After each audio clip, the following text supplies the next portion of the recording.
The metallic hum of Station Alpha 7 filled the corridors as Magistrate Quan adjusted his ceremonial robes through the massive viewport of the Terran Colonial Court. He could see dozens of spacecraft docked at the station's arms, human vessels, sat alongside sleek Zephyrian cruisers, their silver hulls gleaming under the artificial lights. The morning docket was heavy again, filled with disputes between colonists and the ever-growing list of galactic regulations. Quan rubbed his temples as he entered the courtroom. The pressure from the Zephyrian Empire had been mounting for weeks. Ambassador Velta had made it clear that any leniency toward human violations of alien technology laws would be seen as weakness. The station's economy depended on maintaining good relations with the Empire, and Quan knew his job hung in the balance. The courtroom doors slid open with a soft hiss, and the bailiff announced the first case. Dr. Lehana versus the Galactic Technology Commission. Quan barely looked up from his holographic display as a woman in simple colonist clothing entered. She appeared unremarkable. Perhaps in her 30s, with tired eyes and work-worn hands. Just another settler who had gotten in over her head with alien tech. The prosecution's case seemed straightforward. Security footage showed Dr. Lee working with an unregistered quantum resonance device in her laboratory on Mining Colony 7. The device emitted energy signatures that matched restricted Voidwalker technology. Banned throughout the galaxy, for safety reasons, the penalty was standard: a hefty fine and restricted travel status. Dr. Lee, Quan began, his voice echoing through the chamber. You stand accused of possessing and operating Class 7 restricted technology. How do you plead? She stood quietly for a moment, her gaze meeting his with an intensity that surprised him. I understand the charges, Your Honor. I accept responsibility for my actions. Something in her tone made him pause. Most defendants either protested their innocence or begged for a mercy. This woman seemed almost prepared for this moment. The prosecutor, a nervous young man named Officer Han, presented his evidence on the main holographic display. The quantum device appeared as a swirling mass of energy contained within crystalline structures. The defendant was found operating this device without proper permits or safety protocols. The energy readings were off the charts, potentially dangerous to the entire colony. Quan frowned at the display. The device looked sophisticated, far beyond what a simple colonist should have access to. Dr. Lee, where did you acquire this technology? I developed it myself. Your Honor, she replied calmly. A murmur ran through the small gallery. Even Officer Han looked surprised. Quan felt his patience wearing thin. You expect this court to believe that a mining colony settler independently developed Voidwalker-level technology. I don't expect anything. Your Honor, I'm simply stating the facts. Her composure irritated him. The Zephyrian observers in the gallery were taking notes, no doubt reporting back to their superiors. Quan knew he needed to show strength, to demonstrate that human courts would tolerate violations of galactic law. Through the viewport, he could see a massive Zephyrian dreadnought hanging in space like a silver dagger. Its weapons, rays were powered down, but the message was clear. The Empire was watching. The court has reviewed the evidence, Quan announced, his voice hardened now. The defendant is clearly in violation of Galactic Technology Statute 8 for a 7C. I hereby sentence Dr. Lehana to a fine of 50,000 credits and impose a Class B travel restriction, preventing her from leaving this system for one standard. Yeah, the gallery erupted in whispers. It was a harsh sentence, harsher than usual for a first offense. But Quan felt the approving nods from the Zephyrian section and knew he had made the right political choice. Dr. Lee simply nodded. I understand, Your Honor. As the court officials processed her paperwork, Quan found himself studying her face. There was no anger, no desperation, just a quiet acceptance that seemed almost strategic. Her eyes held depths that reminded him of the senior diplomats he had met. People who saw angles and possibilities that others missed. "Dr. Lee," he said before she could leave, "do you have anything else to say to this court?" She turned back to face him, and for a moment her composed mask slipped. He saw something in her expression, a flicker of disappointment that cut deeper than anger would have. "Only that I hope the galaxy has time for second chances, Your Honor. We're all going to need them soon." Before he could ask what she meant, she was gone. Escorted out by the bailiffs, the Zephyrian observers filed out next, their satisfied expressions telling Quan he had pleased them. But as he sat alone in the empty courtroom, staring out at the stars beyond the viewport, her final words echoed in his mind something about Dr. Lehana didn't add up, and that realization would haunt him for days to come. The emergency alert pierced through Quan's morning coffee routine with the urgency of a ship's collision warning. His personal communicator blazed red as priority messages flooded in from across the galaxy. The first transmission bore the official seal of the Galactic Science Council, something he had never seen directed at his small colonial court. Magistrate Quan. The holographic image of Director Yuki Tanaka materialized above his desk, her face grave with concern. "We need to discuss the Dr. Lehana case immediately. This is a matter of galactic security." Quan nearly dropped his cup.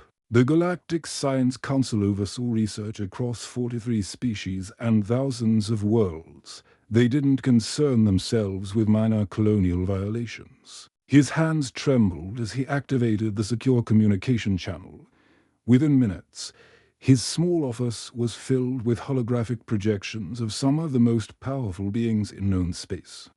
Director Tanaka sat alongside Ambassador Kreith of the Altarian Federation, whose crystalline features glowed with agitation. Even more shocking was the presence of High Council of X from the Zephyrian Empire, the same faction that had pressured Quan into the harsh sentence. "Magistrate," Director Tanaka began, her voice cutting through the tension.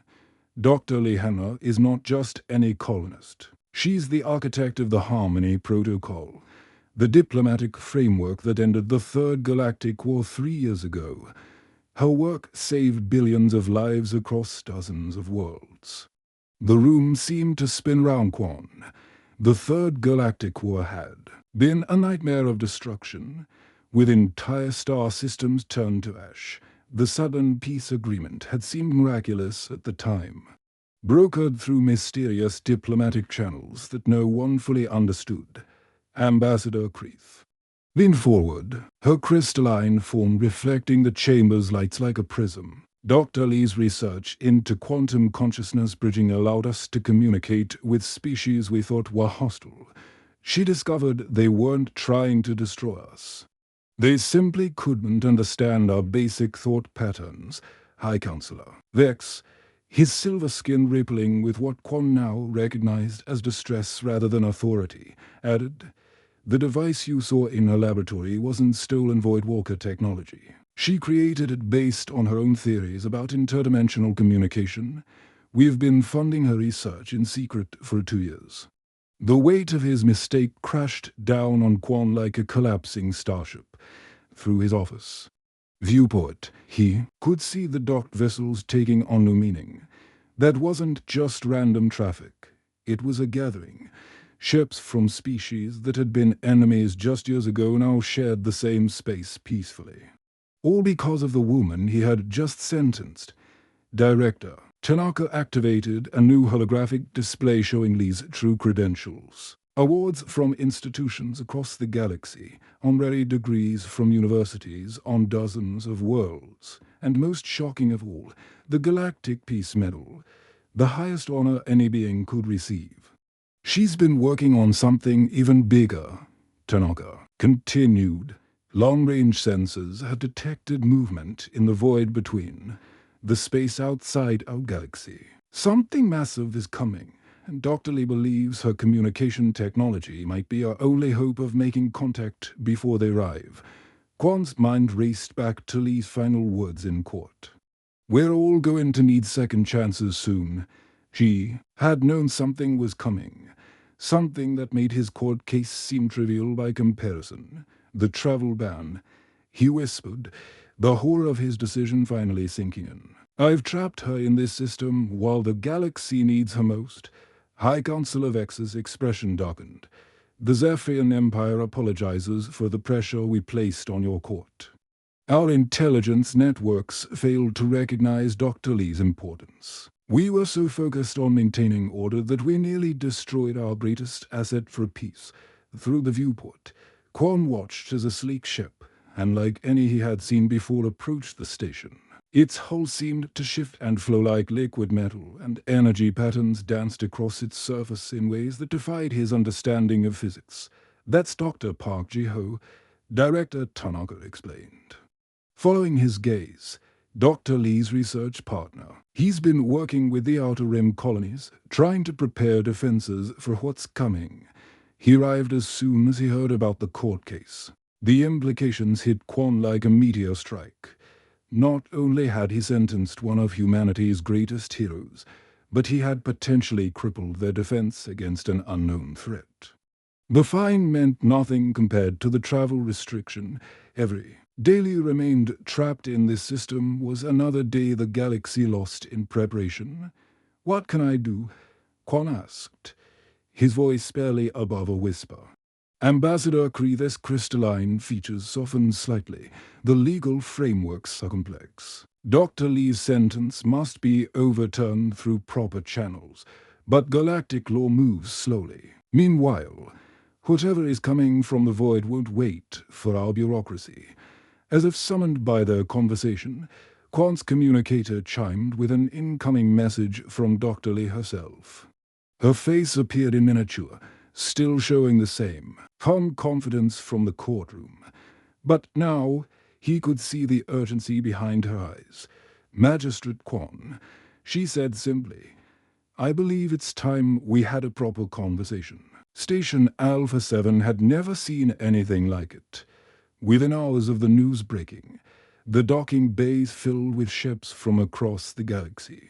Sleek Alterian crystal vessels hung alongside the organic curves of Methany bioships, while massive Corvan battle cruisers cast shadows over smaller diplomatic shuttles. The station's artificial gravity systems groaned under the sudden influx of vessels, each carrying representatives demanding immediate answers. Quan stood at the observation deck, watching the chaos unfold. Emergency lights flashed as traffic control struggled to manage the unprecedented arrival of 12 different species diplomatic fleets. The peaceful morning had transformed into something resembling a military standoff. Though everyone claimed to come in peace, impressive sight, isn't it? Dr. Park Ji-ho's voice came from behind him. Quan turned to see a man in his 40s.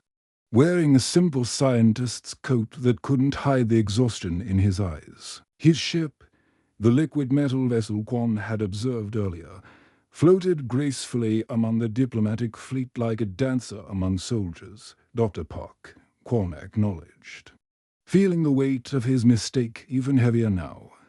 "I assume you're here about Dr. Lee."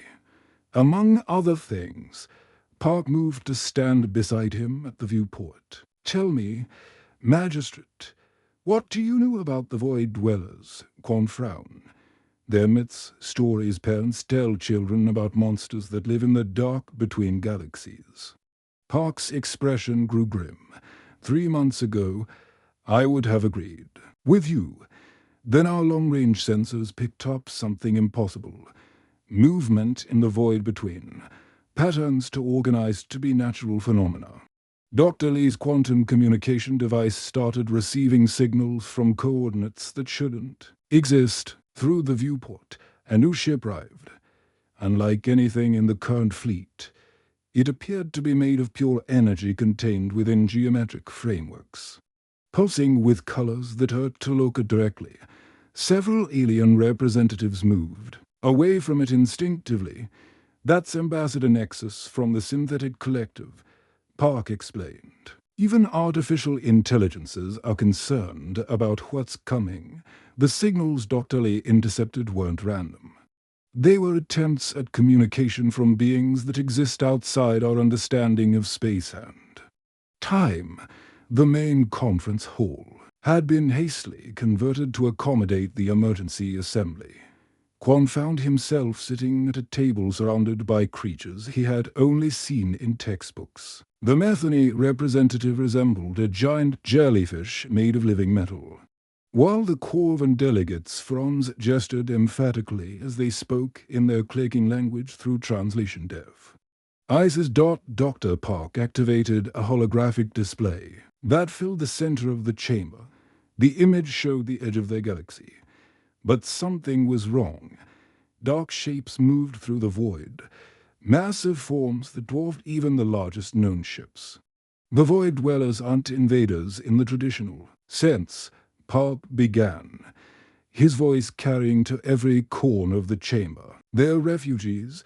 Their home dimension is collapsing. They're seeking sanctuary in ours. The problem is, their very presence destabilizes reality around them. The hologram shifted to show Dr. Lee's laboratory on Mining Colony 7. The quantum device hummed with energy as streams of data flowed across multiple screens. But now Quan could see what he had missed in court: the delicate precision of the equipment. The careful calibrations that spoke of years of research. Dr. Lee discovered that the Void Dwellers communicate through quantum consciousness bridging. Park continued. They don't use words or images like we do. They share pure concepts, emotions, and intentions directly from mind to mind. Her device is the first technology capable of translating their communication into something we can understand. Ambassador Kreeth's crystalline form brightened with urgency. The first successful communication happened 2 weeks ago.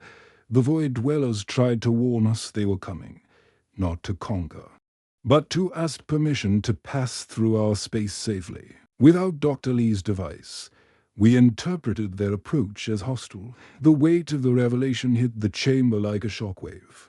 The Corvan delegate's translation device crackled as they spoke rapidly, their forearms moving in agitation. The synthetic collective's energy form pulsed brighter, processing the implications at superhuman speed. High Council of X stood, his silver skin now clearly showing distress patterns. The Zephyrian Empire mobilized our entire fleet based on the assumption of invasion. We're not the only ones. Half the galaxy is preparing for a war against beings who only want to pass through peacefully.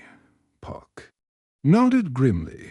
The window for peaceful contact is closing rapidly. Every day Dr. Lee remains under travel restriction is another day we lose to prevent a catastrophic misunderstanding. The Void Dwellers are enormous. Their technology beyond our comprehension. If they perceive our military build-up as aggression.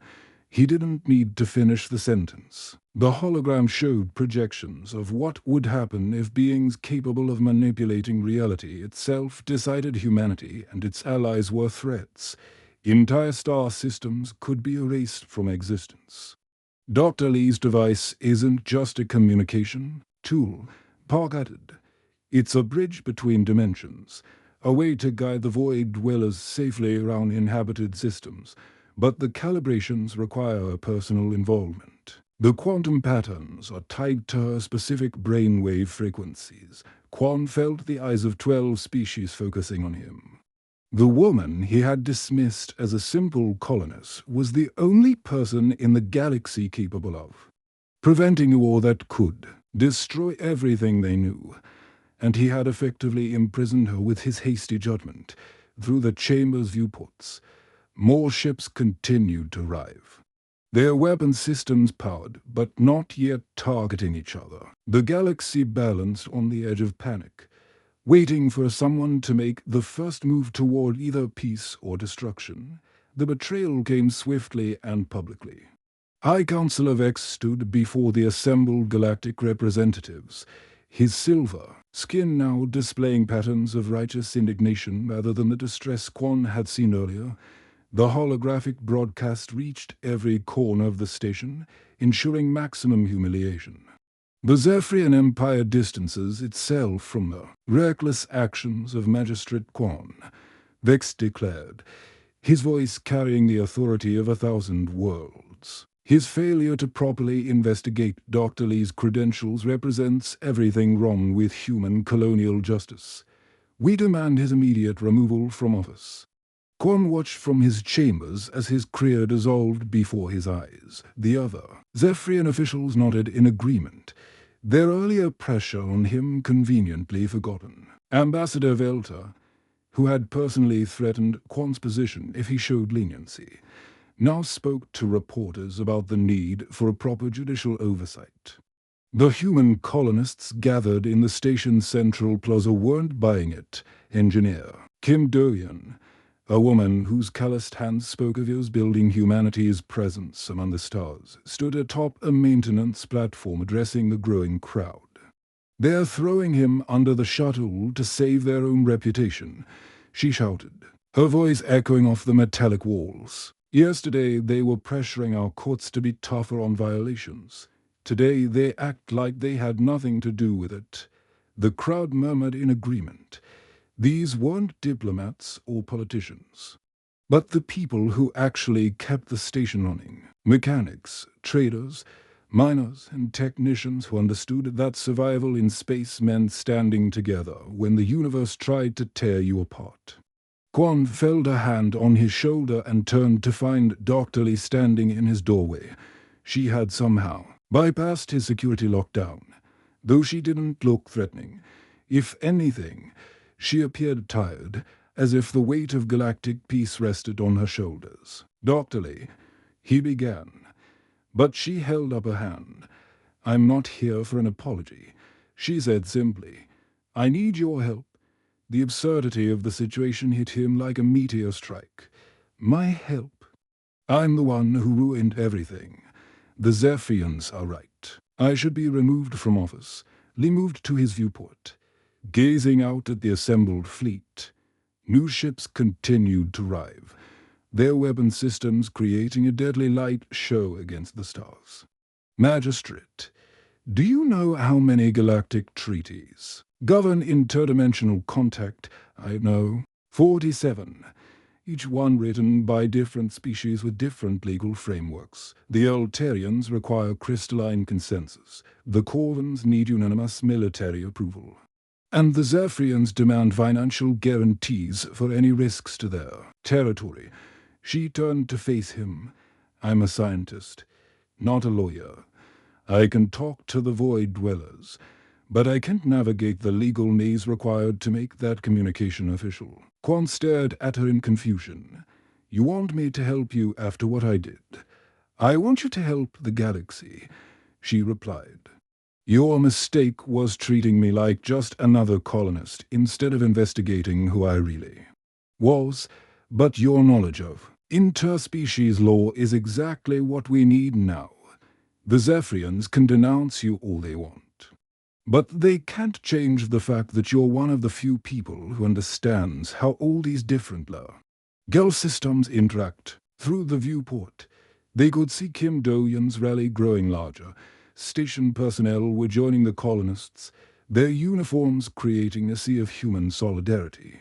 Even some of the alien traders were listening, their translators working overtime to convert her passionate speech into their native languages. "Besides," Lee continued, "I think you'll find the colonists have a different opinion about your performance," as if summoned by her words.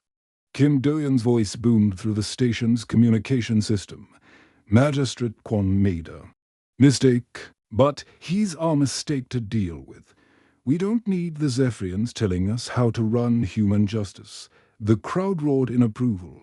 Signs appeared, hastily made from cargo containers and maintenance panels, reading colonial justice and human courts for human problems. What had started as a protest was becoming something more, a declaration of independence from outside pressure.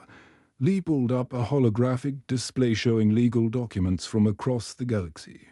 "Every species has the right to demand compensation For risks to their territory, the Corvans want military escorts, the Altarians need environmental guarantees, and the Synthetic Collective requires quantum stability assurances. Without proper legal framework, even successful communication with the Void Dwellers won't matter.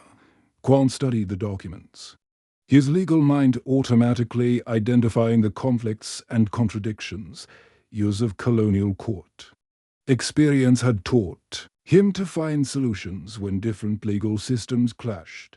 The Corvan military requirements directly contradict the Altarian environmental protections.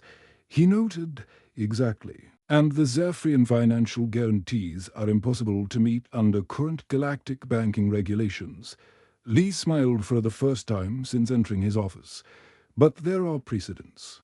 Aren't there ways to create temporary legal frameworks for unprecedented situations outside?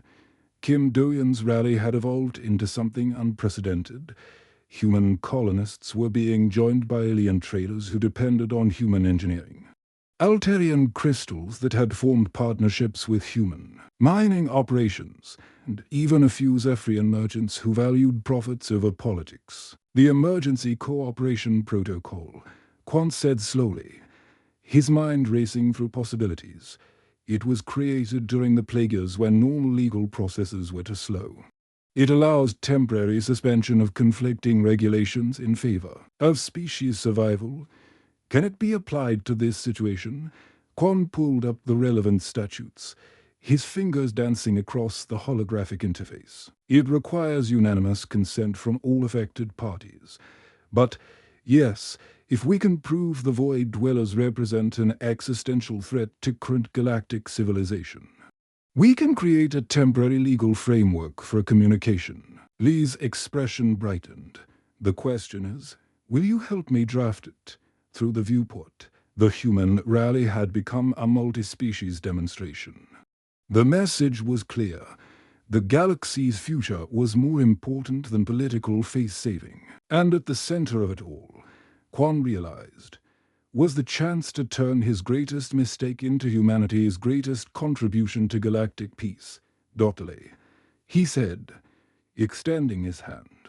Let's save the galaxy. The next 72 hours blurred together in a frenzy of legal documents, diplomatic negotiations, and sleepless nights. Quan's chambers had transformed into a makeshift command center, with holographic displays covering every surface. Dr. Lee worked alongside him, her scientific expertise translating the complex requirements of interdimensional communication into legal language that 12 different species could understand. Kim Do-yeon had taken charge of the practical arrangements, coordinating with station engineers to modify the docking bays for Lee's equipment. The quantum communication device required precise positioning relative to the galactic core, and the massive apparatus filled an entire cargo hold. Sparks flew as human welders worked alongside Altarian crystal shapers and Corvan metal workers, their different technologies somehow finding harmony in the shared goal. The Synthetic Collective is still demanding quantum stability guarantees, Quan muttered, reviewing the latest revision of their emergency framework. They're worried the dimensional bridging will affect their consciousness networks. Lee paused from calibrating her equipment, wiping sweat from her forehead. Show them the harmonic resonance calculations. The quantum field won't extend beyond a 50-kilometer radius. Through the viewport, they could see the results of their diplomatic marathon. What had begun as a potential war fleet was transforming into something unprecedented, a true galactic cooperation. Zephyrian ships provided power coupling technology, while Methany biovessels offered their organic computers for processing the massive data streams. Even the normally isolationist Void Seekers had sent a representative, their crystalline entity flickering with curiosity about beings from beyond their dimension. The breakthrough came at R68, High Council of X, his earlier denunciation, forgotten in the face of galactic necessity, approached Quan with grudging respect. The Emergency Cooperation Protocol has been ratified by all parties, he announced. Dr. Lee's research is now officially sanctioned under galactic law, but even as the legal framework fell into place, the real challenge loomed ahead. Long-range sensors showed the Void Dwellers' approach accelerating. The massive forms were still weeks away. But their presence was already affecting reality around them.